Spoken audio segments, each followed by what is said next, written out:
கேரளாவில் உள்ள ஒரு கோவிலை முதலை ஒன்று காவலாக இருந்து பாதுகாக்கிறது என்று சொன்னால் நம்ப முடிகிறதா?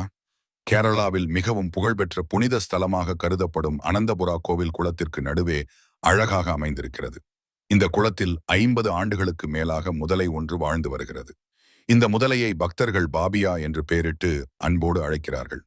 பொதுவாக முதலை இனமானது அசைவ வகையை சார்ந்தது. ஆனால் இந்த முதலை குளத்தில் உள்ள மீன்களை கூட சாப்பிடாது என்று சொல்லப்படுகிறது. இந்த முதலைக்கு அந்த கோவில் குருக்கள் சாதம், வெல்லம் ஆகியவற்றை உருண்டையாக்கி உச்சிக்கால பூஜையின் போது வழங்குகிறார்கள். இக்கோவில் குளத்தில் குளிக்கும் பக்தர்களை இதுவரை பாபியா தாக்கியதில்லை என்று சொல்லப்படுகிறது. சில வருடங்களுக்கு முன்புதான் பாபியா முதலை இறந்தது என்பது குறிப்பிடத்தக்கது. சில மாதங்களிலே மற்றொரு முதலை அந்த குளத்தில் தென்பட்டது. இந்த குளத்துக்கு அருகில் ஆறோ குளமோ இல்லாத போது எப்படி இந்த குளத்திற்குள் முதலை வந்தது என்பது அனைவருக்கும் புரியாத புதிராகவே இருந்து வருகிறது. இந்த ஆன்மீக சேவை உங்களுக்கு பயனுள்ளதாக இருந்தால், விருப்பம் இருந்தால் மட்டும் இந்த QR கோடை ஸ்கேன் செய்து உங்கள் ஆதரவை வழங்கலாம். நன்றி.